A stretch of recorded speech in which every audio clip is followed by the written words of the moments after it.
as we switch between sessions. My name is Matt Ross. I'm the Director of Technology for the Farmington Public Schools, and I'm facilitating. We have two speakers this afternoon. We have Michael Mundrane, let's see if I can get your title exact here, Vice Provost for Information Technology and CIO at the University of Connecticut. Michael oversees the technology mission at UConn in support of teaching, learning, research, and outreach. He's also on the Connecticut Commission for Educational Technology, and he'll be discussing challenges in higher education related to funding of technology with an increase of demands and shrinking resources. And our second speaker today is Henry Neeman, the Assistant Vice President for Information Technology, Research Strategy Advisor, and the Director of the Oklahoma University Supercomputing Center for Education Research. And you have quite a few, you have a lot on your plate. And an Associate Professor in the College of Engineering, and an Adjunct and Associate Professor in the School of Computer Science as well. So turn it over to Michael. I didn't see a clicker. It's just the arrow keys, yeah. So there's not that I will, so you might notice that this title isn't quite the title that was in the program. This is because I did my slides late, just like one would expect.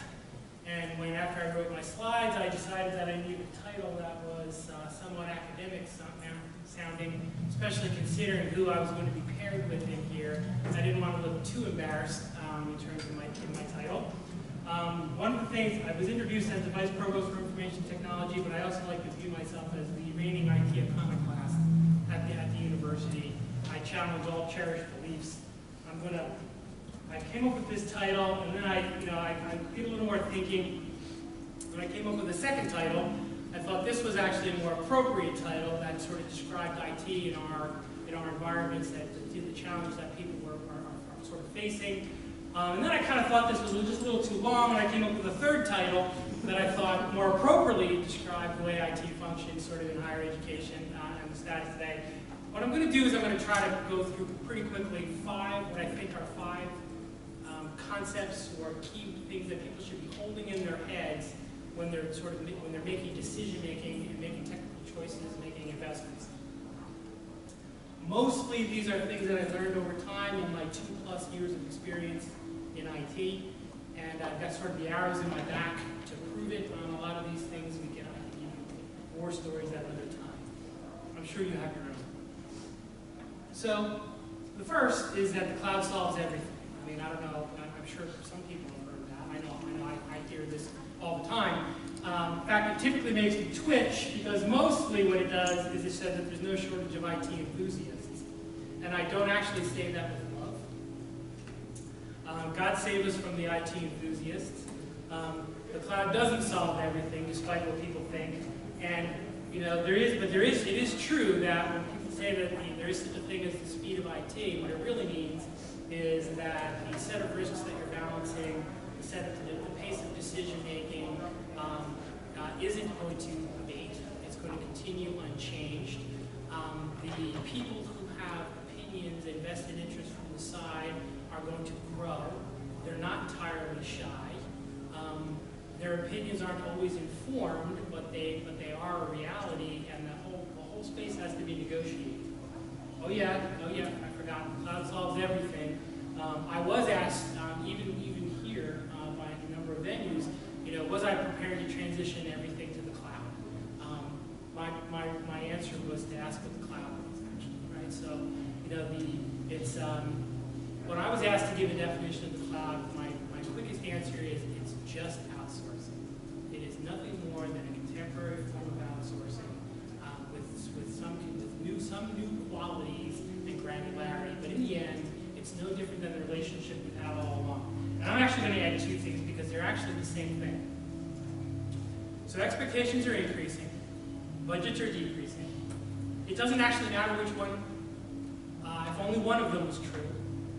It's the net difference between the resources we have at our disposal and the expectations we're more or less obligated to meet. And I'm going to leave you with one more thought, of course, which is that cloud solves everything, and I'm going to move on to something else. So there's a key perspective that I think matters. And my background is engineering, and for people with an engineering background, they say, often there's a saying that says you can have good, fast, and cheap. You can have two of those three. And technically this is the exact same thing, right? So good is scope, cheap is budget, and fast is schedule. And these three key dimensions around projects, they're actually pretty good key dimensions. They're useful, they're used to manage risk, and there's nothing wrong with them. And in the private sector, there's an important distinction. In the private sector, what typically happens is the scope is fixed and the schedule is fixed. There's a decision about what we're going to do. We pick a date, and then what we do is we move budget in and out to sort of meet those parts that we fix. In other words, we settle on two, and we play with the third. I'm not in the private sector, but I'm pretty confident that this is the case. Every time we run into trouble with the vendor, they don't tell us to change the schedule, they tell us what resources they're going to bring to bear. This is always the conversation I have with the vendor in the private sector. They never tell me, I'm sorry, we'll get to you in 6 months, or well, we're going to move some stuff around and we'll let you know at the end of the summer what we think we're going to do. They always tell me what kind of resources you're going to bring to bear. The public sector is different.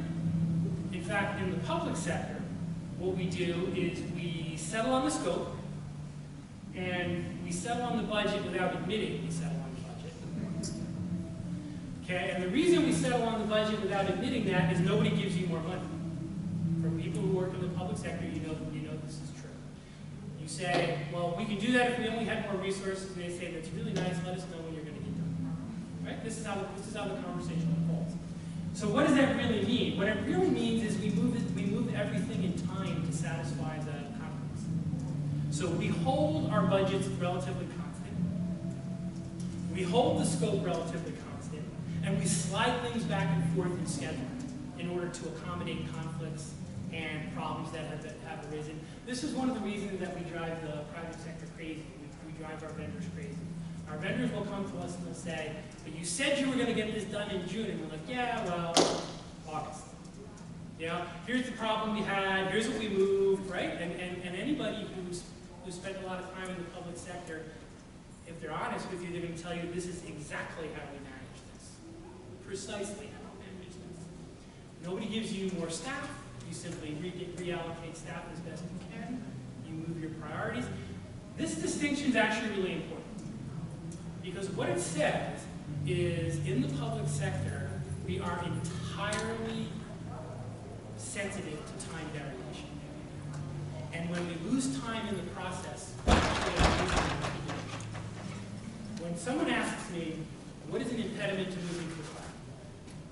Because by the way, I'm actually perfectly happy utilizing cloud resources.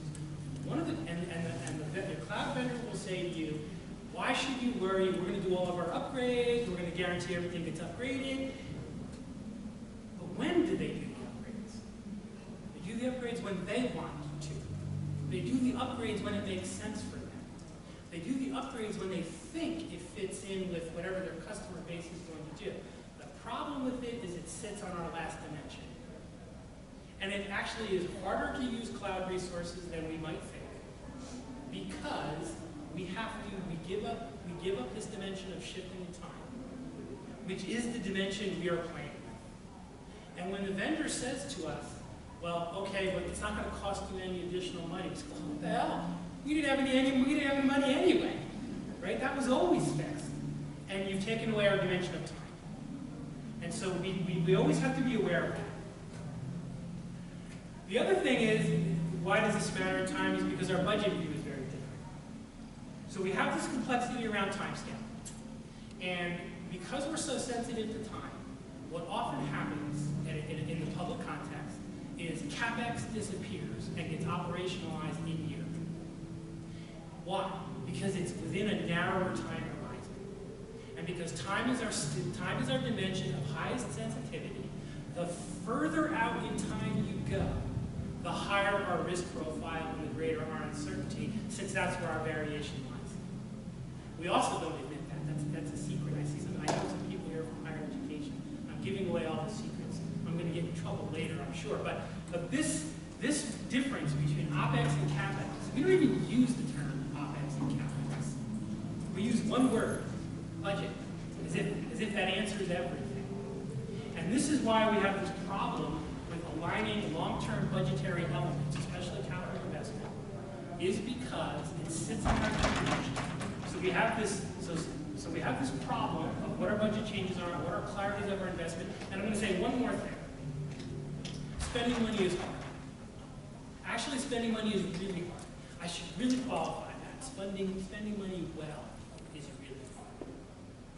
And it's hard because it requires an investment of activity, research, right? In order to do that, again, that sits on our dimension. When we take our risk and we look at this, so our budget view for us is complicated, hard, and risky because it's fixed and because we don't have a lot of variability.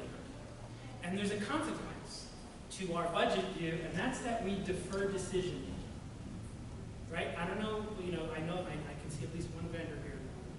And I know when they work with us and we tell them we're interested in doing something, and then we say 3 months later we're still interested in doing something. And then we tell them 3 months later we're getting really interested in doing something. And they're watching this conversation unfold over 3 quarters and they're saying, oh my God, people are killing me. For us, this is a normal conversation. This is us exploring a topic over a period of time. But when we defer our decision making, which is what happens when we avoid some of that risk around our budgetary uncertainty, we defer our decision making, and what we're really doing is we're eating up that last dimension of ours, and we force ourselves, we're getting forced to make investments on a narrower cycle, which for us is one of the worst things. It's hard to do that well. So the real thing we need to do is apply the right financial model, which is actually to move our money around in time the way we need to. And I'm going to say, I really say, teeing up work in a continuous stream and spending money over a very consistent cycle. One of the things that I've been doing with sort of at the University of Connecticut, I don't see any of my direct reports here, is we have a constant life cycle around investment. And believe it or not, vendors go like this. It's on a quarterly cycle. Every quarter, I know what next quarter is looking like. I know what 2 quarters out starts to look like. Obviously, you start getting 3 quarters out, you start getting 4 quarters out, and it gets more and more uncertain about whether or not I'm going to make that investment. But we are placing investments on a very, very precise cycle. Every quarter, we are starting to make, we're teeing up investments for the next quarter. Regularizing the conversation about investment allows us to make investments in a way that tees up the work and lets us better sequence around time. In the end, it's only about spreading out the decision making. It's only about balancing the effort and time. We're trying to optimize along that last dimension we have, and not through deferring of financial decision making wreck our fungible quality, the part that we get to move around. Okay, it's all. So here's another view, and I stole this from Gartner. Gartner can occasionally be called technology mercenaries for hire, and I often use that term because you can go into Gartner and you can find more or less information to support any decision you already made. And when you go to Gartner and you say to them, I'd like to make a decision, they typically say to you, well, what decision have you already made? They don't say that. They put you in touch with an analyst who's probably already made the decision to try to tell you that that's your decision, and then they bring up the research. If you dig in and you say, I want to do something just the opposite, oh, we've got research to prove just that. But there is something that they've produced that I think is quite profound. I actually think the Gartner hype cycle is fantastic and profoundly important for higher education.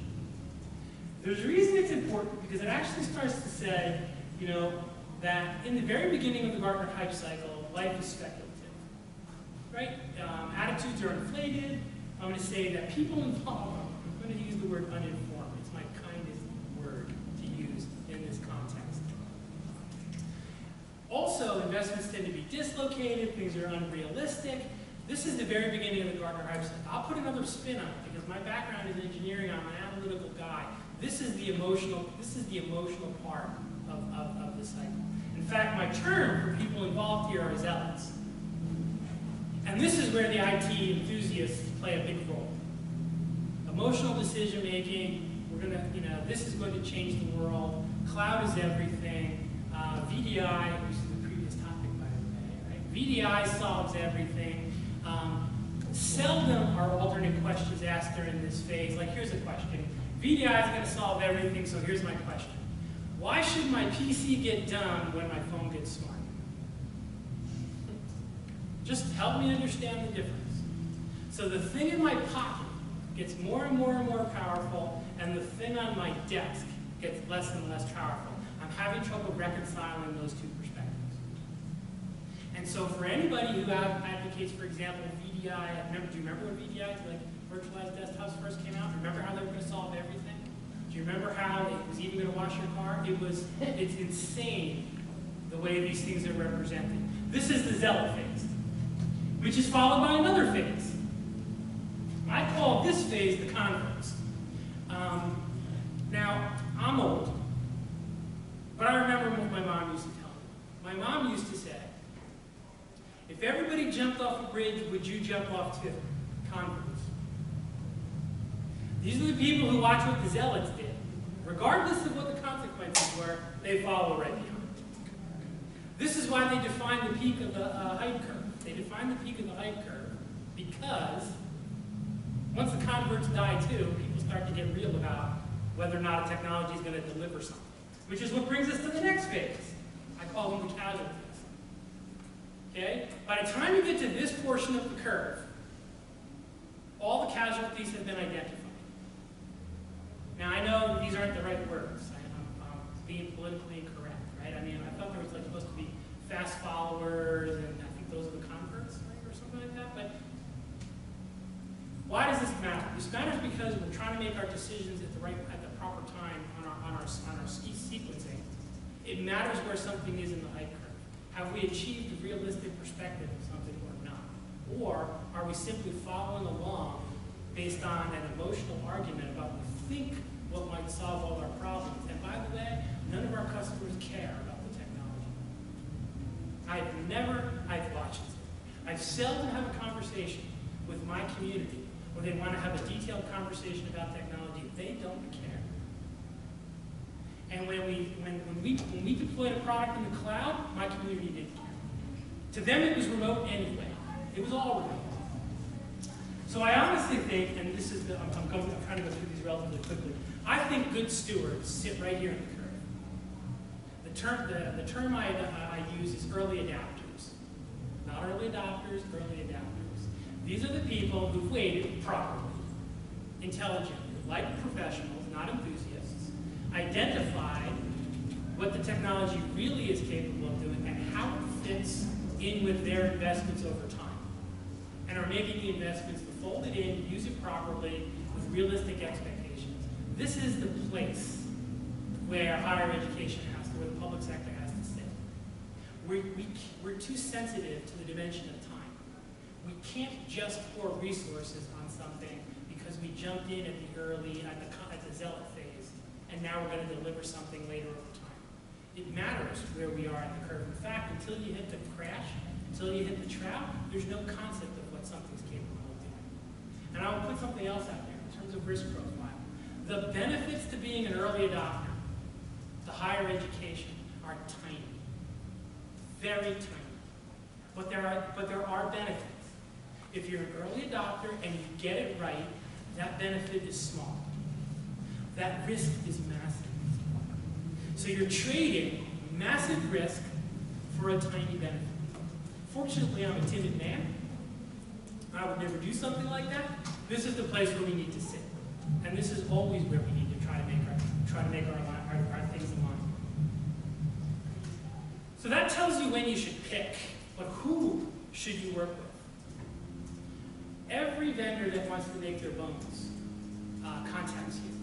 I don't know, I get cold calls with frequency. Okay? And Every single one of those cold calls is gonna rock my world. So I look for a small number of qualities. I look for a vendor that actually has a history and that has a record of success and a reputation. In other words, they've existed. It's not a startup. I look for them to actually have market share. They have a product that's already out there, and that product has proven itself by being stable in the market. They have a public commitment to that product. And more importantly, their business model around that product is consistent with my team. If I have all four of those things, my opinion is my relationship with that vendor will be good. More importantly, when there's a problem, they'll have resources they can bring to bear. Why do I care that they have resources to bear? Because I don't have them. In other words, they give me flexibility on that investment side that I don't have, as long as I have these qualities. And it's important then is to know that my view is a value case. The vendor's view is a business case. Let's be clear about that. Right? They care about what that relationship looks like from a business perspective. I care about the benefits I get. They care about the benefits they think I might get. Right? So it's the difference between Microsoft's demoware versus what people actually do with their Office products. And I like to view this as the pre-sales talk versus the post-sales talk. So prior to signing the contract, it's all pre-sales. Everything's sunshine and light. After you sign the contract, there's the post-sales talk, which is usually a reality check. It matters that there are these two different views on this. When my interests and someone else's interests are aligned, our motivational differences may not matter. When our interests diverge, those motivational differences may be profound. And so the way I like to view this is we need to mind the gap. You can have a good vendor partner. You can work really well with that vendor partner. Our motivations are not the same. They're never going to be the same. And it's okay when our interests are aligned. But we need to know when our interests stop being aligned, because this is where the motivational difference is at. So I'm going to end it with, we have a small number of things, 5 things. We have to accept that schedule is our reality. That's our dimension. That's the dimension we play with. We have to have discipline to make our investments over time on a continuous basis so that we can take whatever a dimension that's relatively fixed and smooth it out, continuing to leverage time. We have to have an understanding of where early adapters sit, and in effect, they're optimally successful over time, without a doubt. And someone with 2+ years experience, I'm telling you, that's a fact. We need to select our vendors carefully based on their profile, and I'm still going to say we have to know that their motivations and our motivations are different. Right? Our use case has to match theirs, and we have to make those selections carefully. And I think we're just about, even though we started late, I'm trying to get us back on schedule. We'll hold the questions to the end. We'll go to the next speaker, and then that gives us about 5 minutes for questions at the end. So next up we have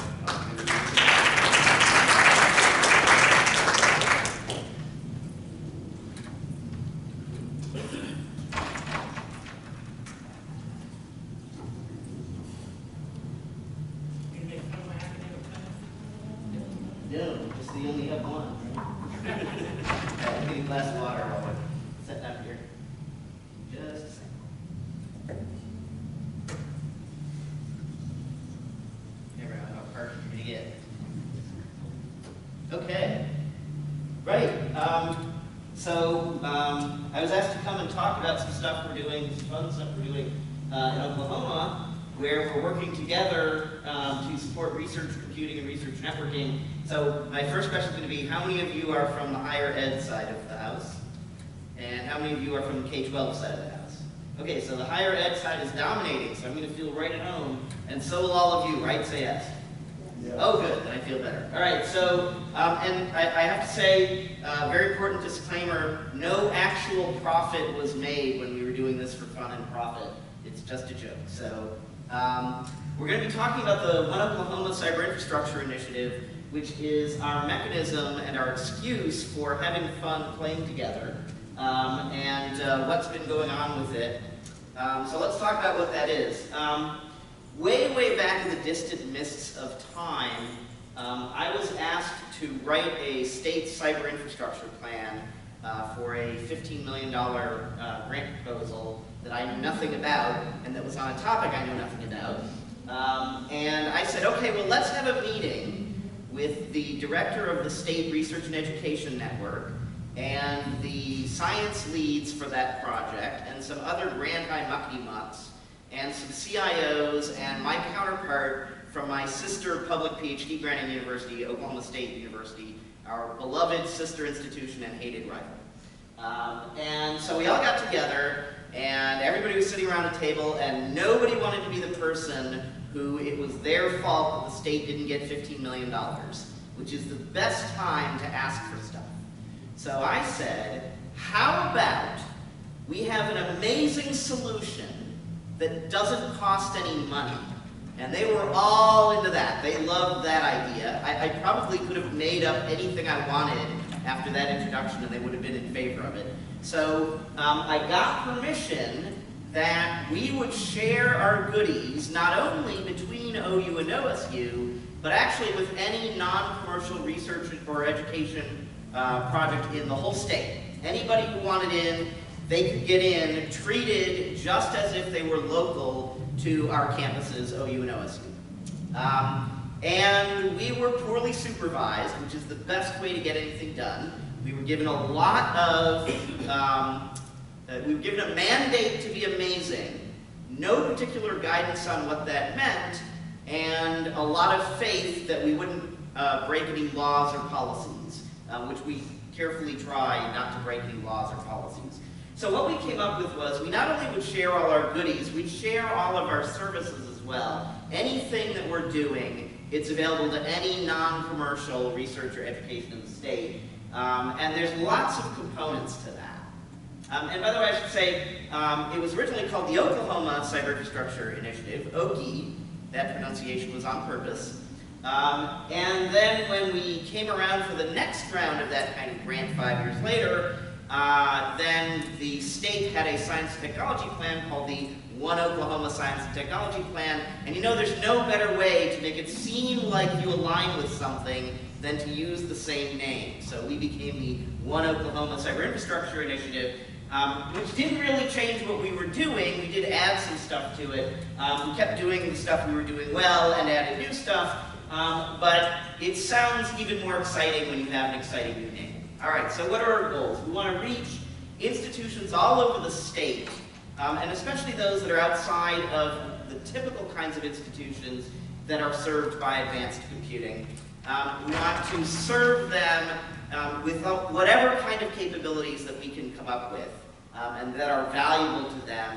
We want to educate people in Oklahoma about advanced computing, and we want to attract underrepresented populations, including underrepresented types of institutions, into advanced computing. So what did this mean? Well, we started with 8 services. We layered on a few more after time, and the first one was giving people free access to our goodies. So at OU and OSU, if you are a non-commercial researcher or educator who needs to use advanced computing, you don't get charged for that.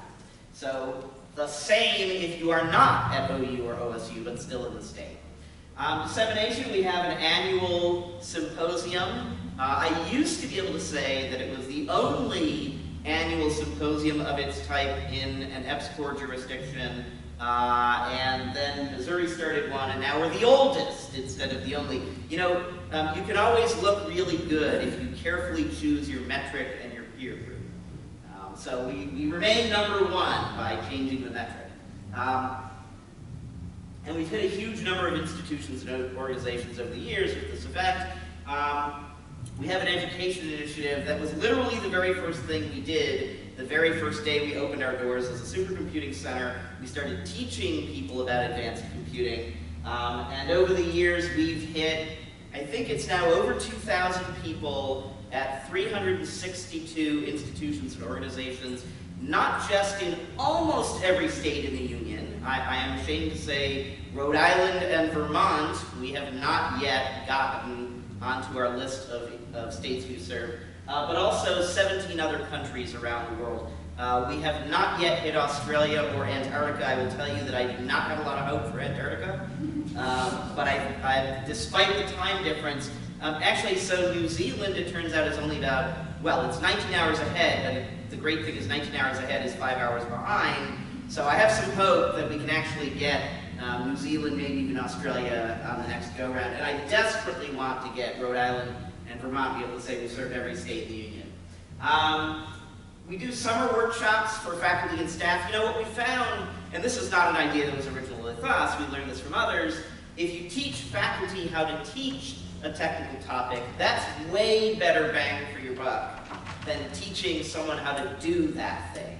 So we've been focused on teaching faculty and staff how to do this stuff and also how to teach this stuff to their students. Now, more recently, we've added a capability for embedding research technology professionals in research projects. That's being done collaboratively between OUIT, which we're part of, and OU Libraries, and we love collaborating with them. And then we've also been doing outreach where I go out and give a talk about what supercomputing is, and I've done it all over the state. I've hit every public university, most of the private universities. I'm down to one or two that I haven't done this for yet, as well as a lot of other organizations. It was a little strange when I went and did it for the Lions Club in a small town about 45 minutes away.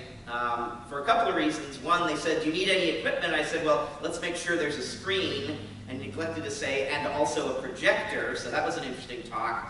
But then also at the end of it, one of the folks from that Lions Club came up and said, you know, when I heard the title of your talk, I kind of expected my eyes to glaze over and fall asleep, so thank you for not being boring, which was a lovely left-handed compliment. But we've reached lots of people that way. We support grant proposals, so if somebody's writing a proposal, we can do anything from give them boilerplate text about the amazing resources in the state, to we can actually be a collaborator on their proposal, and anywhere in between. We have a research data stewardship initiative that our libraries are leading, and this is a statewide initiative. And then we are helping institutions get technology. I have a few slides on that. That's been pretty successful. And we have a fun workforce development project called the One Oklahoma IT Mentorship Program. It's actually expanding now to be the STEM Mentorship Program, but the idea is we go out to institutions all over the state. We'll send an IT professional to give a talk. The base title of that talk is A Day in the Life of an IT Professional. Now, usually it's a more specific topic, so it'll be a networking professional or security professional or a project management professional, whatever it may be.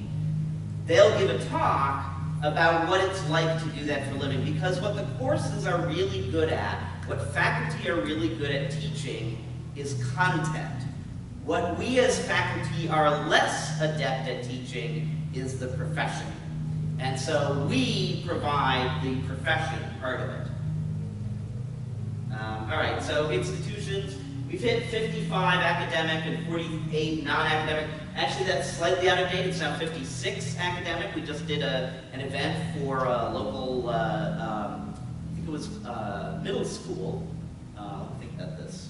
No, it was, sorry, I'm wrong. It was an elementary school. In my town, the elementary schools are named after presidents, and the middle schools are named after writers. So it was Washington Elementary. So 56 academic now. All of the PhD granting universities in the state, a whole bunch of non-PhD granting, so primarily undergraduate institutions, community colleges, career techs, secondary schools and systems, lots of minority-serving institutions.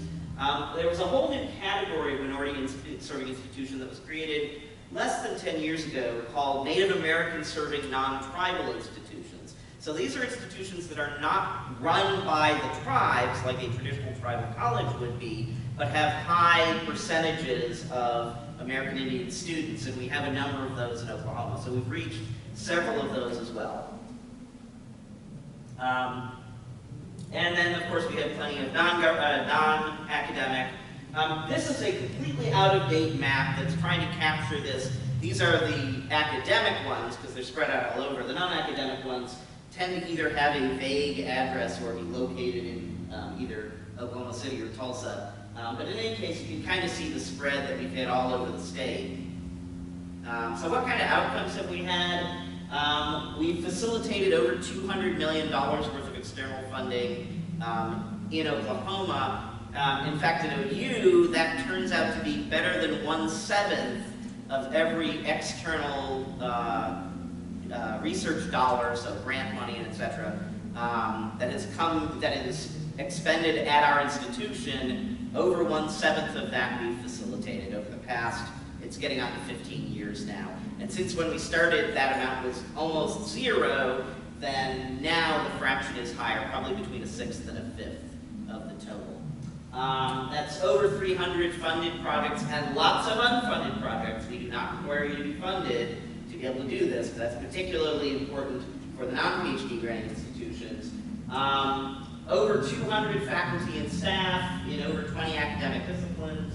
And then about $44 million worth of grants that we wouldn't even have been eligible for if we weren't doing this kind of thing. And we facilitated, the 1,500 number is actually way below the reality. I think the reality is over 2,000. I can't prove the 2,000. I can prove the 1,500. Okay, we've helped institutions around the state teach advanced computing. So that's included that they would use our supercomputers to teach advanced computing courses. We've had people actually teach courses on computational chemistry, running software on our system, teaching the students how to do that, bioinformatics. And we actually have a couple of institutions in the state, non-PhD granting institutions.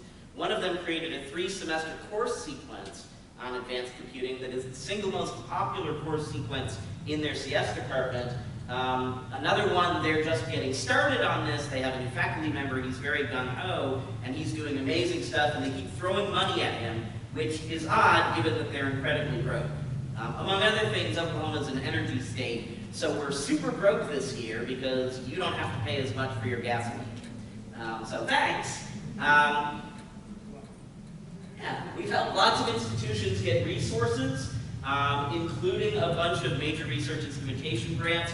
And I've got a bullet point about this later, but I'll just bring it up now. So at the National Science Foundation, the division director for the Advanced Cyber Infrastructure Division actually uses not OU, but OSU, our sister institution, as a brag slide when she gives the pitch for the amazing things that they're doing. She'll show a picture of that particular project, a grant that they got about a year ago, as her poster child for the right way to do this stuff.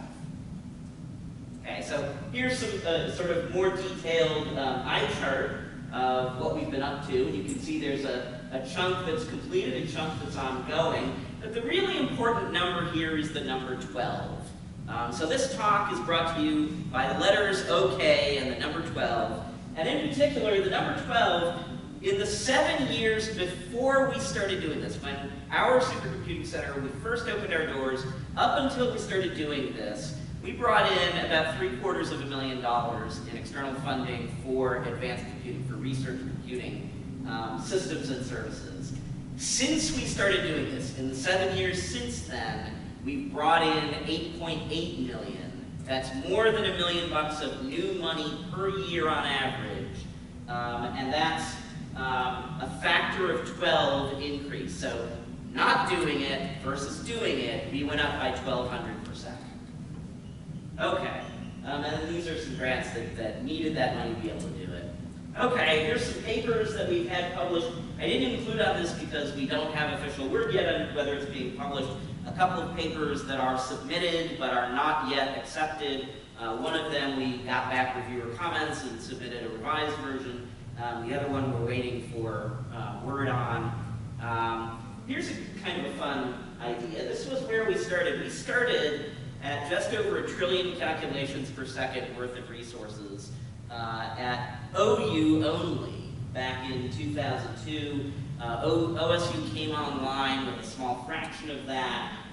Up to through today, and OSU hasn't bought their new machine yet, we're at over 400 trillion calculations per second. We'll be at well over 500 trillion calculations per second by the end of this year.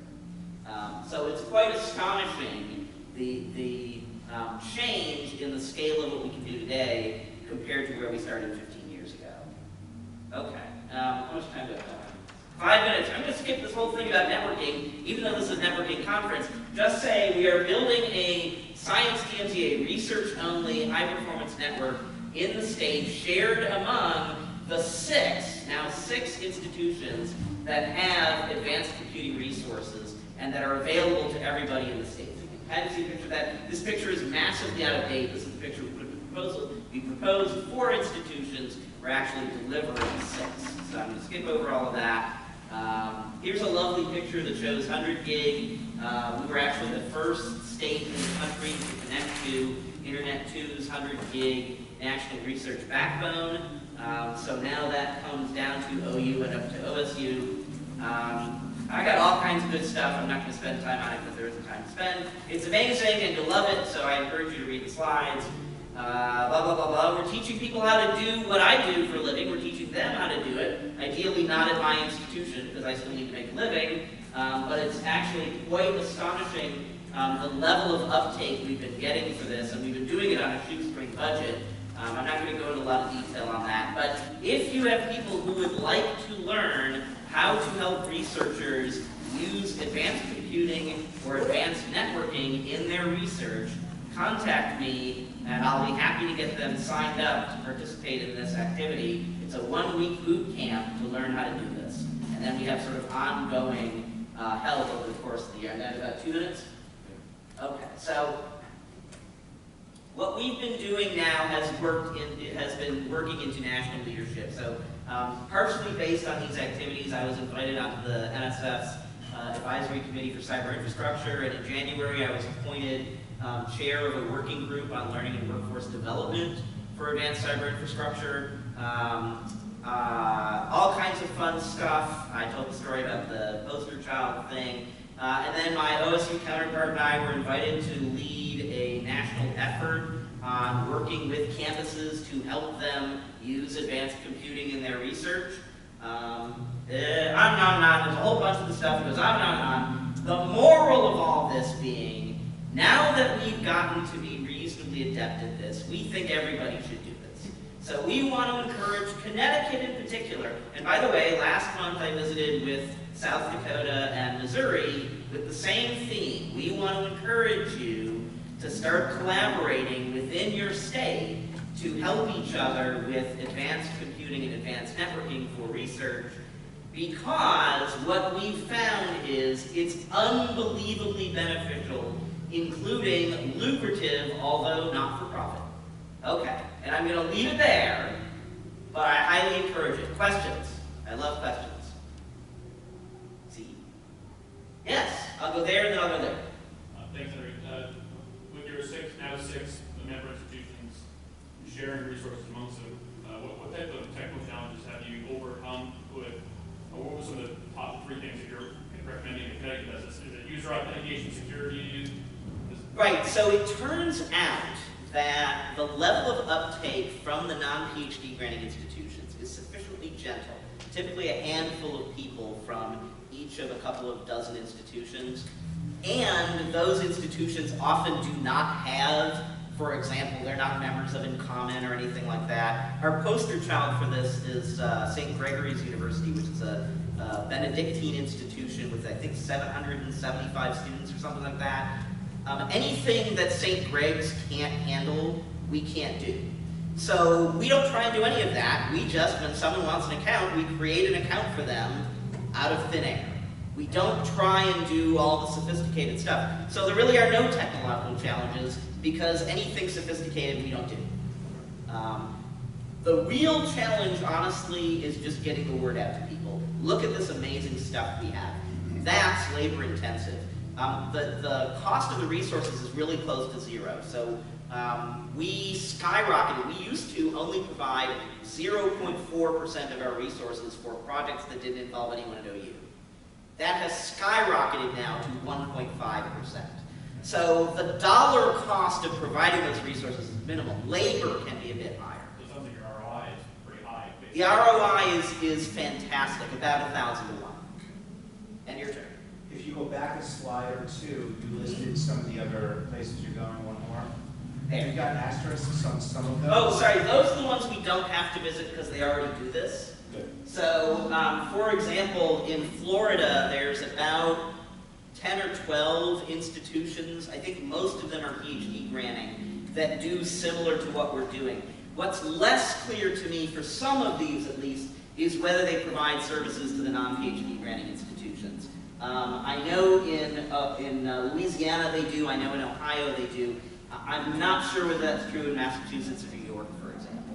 Do you know which entities are part of that consortium, the New York State HPC consortium? I know how to look it up.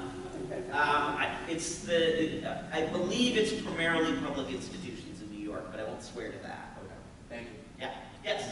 I mentioned switch. I've got a question for Michael as a follow-up on this as well. Okay. So, going back to, you talked about some of the mindset changes and moving to a quarterly investment model.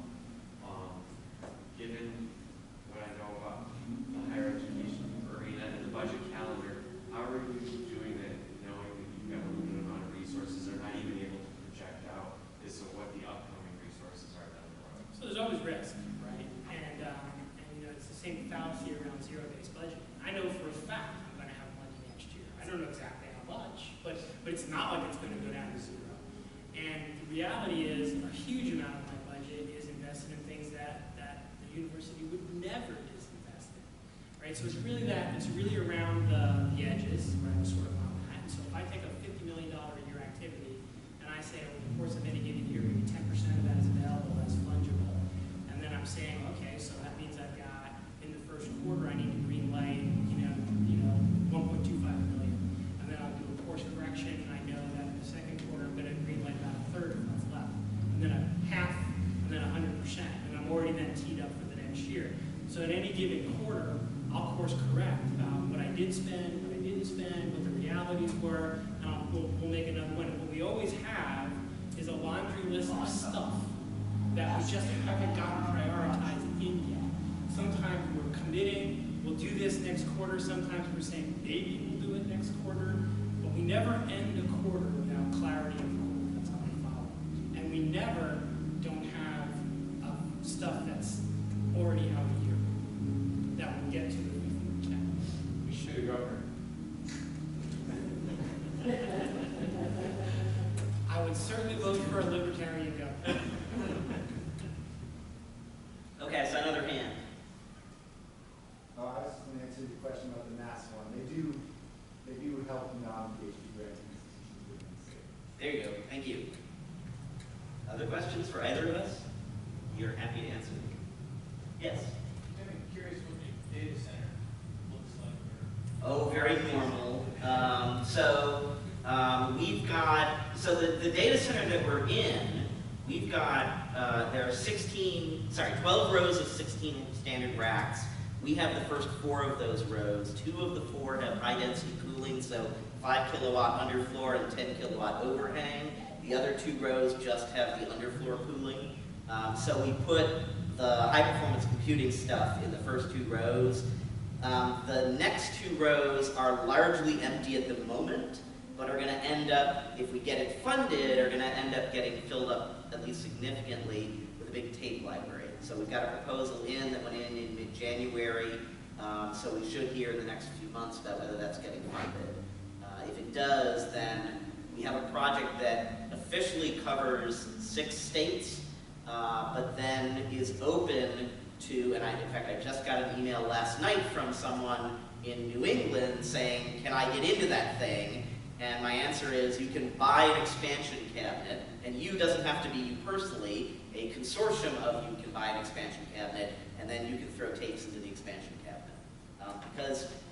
So the problem is, and many of you may have dealt with this, the mental model that researchers have for the cost of storage is what it would cost them to buy USB disk drives at Walmart. How many of you have had that experience already? Okay, so you have to have a business model. I have a whole talk about this, by the way. You have to have a business model that addresses that mental model. And so the business model we have is we get a grant to buy the machine and the software. The institution provides space, power, cooling, labor, and then picks up the maintenance in the out years. And the researchers buy tape cartridges. And that's roughly half the cost of USB disk drives from Walmart. And let's be honest, tape sucks. Nobody likes tape. We least of all. But the alternative to tape is not disk. The alternative to tape is throw your data away because of cost, right? As we all know, enterprise storage costs roughly 5 to 10 times what USB disk drives from Walmart cost. So again, I have a whole talk about that, but it's not in the schedule. So it's on the web though. If you Google me on YouTube, you can find this talk, and I'm tremendously fun in the sense that I intentionally insult everybody in the room here to talk. We've got about 3 minutes before the next session starts, so probably one last question, and then we'll break, and you guys can ask any personal questions that you like. If there's any other questions. We love questions. It's like our favorite thing. Thank you. Thank you. Thank you.